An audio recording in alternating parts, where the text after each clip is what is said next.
Bye bye.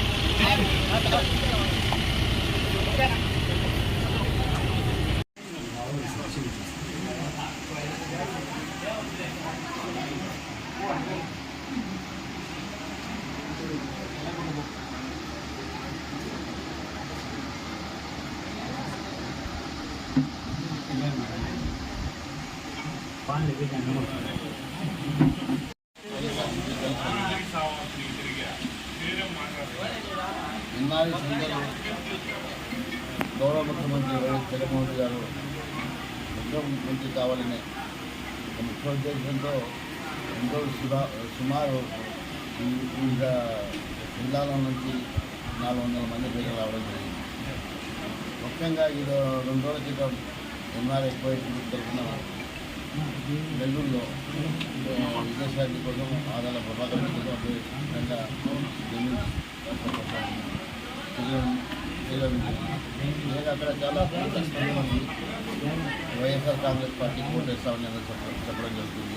ఇక్కడ ఎందుకంటే వాళ్ళకు పథకాలు ఏదో ఉన్నాయో నవరత్నాలు ఏదో అందుతున్నాయమా, తప్పకుండా మేము మళ్ళా వైఎస్ఆర్సీపీ ఓటేస్తాము.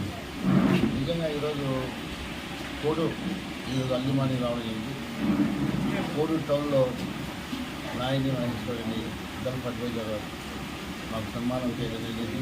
ప్రచారం సందర్భంగా కోడూరులో 2 వార్డులు చేయడం జరిగింది. అదేవిధంగా ఈరోజు యూపీ రామచంద్ర రెడ్డి గారి మండలంలో పుల్లగంట మండలంలో రావడం జరిగింది. ఘన స్వాగతం చేయడం నిజంగా అభినందనీయం, వారికి కృతజ్ఞతలు తెలియజేస్తున్నాం. వైఎస్ జగన్మోహన్ రెడ్డి గారు ముఖ్యమంత్రి కావాల్సిన అవసరం ప్రజలకు ఉంది, వారికి లేదు. ఎందుకంటే ప్రపంచంలో ఎక్కడ కూడా భారతదేశంలో ముఖ్యంగా ఏ దేశంలో లేని సంక్షేమ పథకాలు మన రాష్ట్రంలో ఉంటాయి.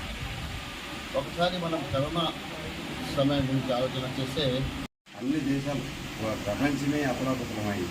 అటువంటి సమయంలో మా ఎన్ఆర్ఐలు ప్రత్యేకంగా చర్య తీసుకొని ఒక హెల్ప్ లైన్ పెట్టి సుమారు ఫ్లైట్లో కూడా మాకు అప్రూవల్ చేసే విధంగా ఏపీఎన్ఆర్టీ ద్వారా మాకు ఏపీఎన్ఆర్టీ కన్వీనర్ గారు కానీ డైరెక్టర్ ఇలియాస్ గారు గల్ఫ్ కన్వీనర్గా ఉన్నారు, ఆయన కానీ వాళ్ళ ఆధ్వర్యంలో మేము అక్కడ ఉన్నా కానీ సహలం మేము పంపించిన ప్రతి గల్ఫ్ నుంచి ఎవరు వచ్చినా కానీ వాళ్ళు రిసీవ్ చేసుకోవడం కానీ, వాళ్ళు ఫుడ్ పెట్టడం కానీ, వాళ్ళు క్వారంటైన్లో ఏ ఏరియా ఉందో ఆ ఏరియాకి చేర్చడం కానీ, ఇంటికి పోయే సమయంలో ప్రతి ఒక్క వ్యక్తికి ఛార్జీలు గాను ఒక 2000 పాకెట్ మనీ ఇవ్వడం కానీ ఎన్నో విధాలుగా జగన్మోహన్ రెడ్డి ఆదేశాలతో ఆయన చేసిన ఎందుకంటే ఆయన వేరే కంట్రీలో ఉన్నా కానీ మనోళ్లే కదా, వాళ్ళకి ఖచ్చితంగా మనం మేలు చేయాలా, ఇబ్బందులు పడకుండా మనం కంటికి రెప్పలా కాపాడుకోవాలని చేసినాడు. కాబట్టి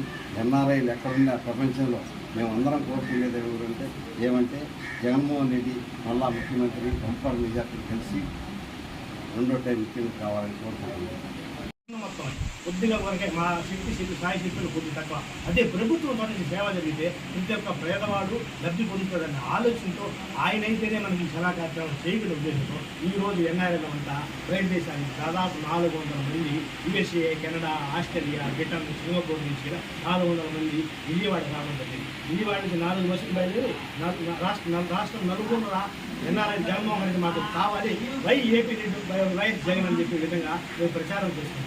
ఆ ప్రచార కార్యక్రమంలో భాగంగా ఈరోజు మేము నెల్లూరు ఆదాల ప్రభాకర్ రెడ్డి గారికి, విజయసాయి రెడ్డి గారికి, ఖలీల్ అహ్మద్ సార్ గారికి ప్రచారం చేయడం జరిగింది. మంచి స్పందన వచ్చింది.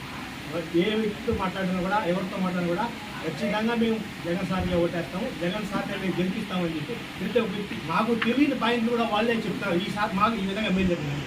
ఒక ఆటో డ్రైవర్ అయితే అన్న నాకు ఆపరేషన్ చేశారు, 2 లక్షల రూపాయలు గవర్నమెంట్ ఇచ్చారు. 10,000 రూపాయలు 4 సంవత్సరాలు 10,000 రూపాయలు లెక్క తీసుకున్న జగన్మోహన్ రెడ్డి వల్లే ఇది సాధ్యమైందా. ఇంతకుముందు ఏ గవర్నమెంట్ మాకు చేయలేదు అనే విధంగా అతను కూడా చెప్పడం జరిగింది. నాకు చాలా సంతోషమైంది. ఎందుకంటే పేద వర్గాలు బాగుంటేనే దేశం బాగుంటుంది కాబట్టి ఆ విధంగా జగన్మోహన్ రెడ్డి ముందుకు చెప్తున్నారు కాబట్టి ఆయనే నెక్స్ట్ ముఖ్యమంత్రి అయితే ఈ రాష్ట్రం అనేక విధాలుగా అభివృద్ధి చెందుతుంది, బాగుంటుంది. అబద్ధాలు చెప్పి ముఖ్యమంత్రి కావాలా, అధికారం వచ్చితే చాలు అనుకునేవాళ్ళు అధికారంలోకి వస్తే ఏమవుతుంది, 5 సంవత్సరాలు కరువుతో అలాడాల్సి వస్తుంది, బాధలు పడాల్సి వస్తుంది. ఇంతకుముందు 14 సంవత్సరాలు ఉన్నప్పుడు ఏమీ చేయలేని వాళ్ళు ఇప్పుడు ఏం చేయగలుగుతారు? 5 సంవత్సరాల్లో మేము చేస్తామని చెప్తారు అబద్ధాలని. ఇంతకుముందు జగన్మోహన్ రెడ్డి చెప్పిన పథకాలను వాళ్ళు ఫాలో అవుతున్నారు తప్ప కొత్తగా వాళ్ళు చెప్పిన పథకాలు ఏంటి? సచివాలయ వ్యవస్థ రద్దు చేస్తారంట, వాలంటీర్ వ్యవస్థ రద్దు చేస్తారంట, ఇప్పుడు 10,000 ఇస్తామంట. రోజు ఒక మాట మాట్లాడే వాళ్ళు ఎక్కడ నమ్మకంటారు? మనం నమ్మలేం. కాబట్టి మనం అంతా కలిసి వైఎస్ఆర్సీపీ పార్టీకి సపోర్ట్ చేసి దాని గుర్తు కొట్టేసి జగన్మోహన్ రెడ్డి ముఖ్యమంత్రి చేసుకోవాల్సిన విధంగా ఈ విధంగా కష్టపడుతున్న మన ఎన్ఆర్లందరూ మనం గౌరవించుకోవాలని ఈరోజు నేను ఈ కార్యక్రమం నిర్వహించగలిగింది. ఈ కార్యక్రమం ఇచ్చేసిన మన సోదరులందరికీ కూడా ప్రత్యేక ధన్యవాదాలు తెలియజేసుకుంటూ కృతజ్ఞతలు.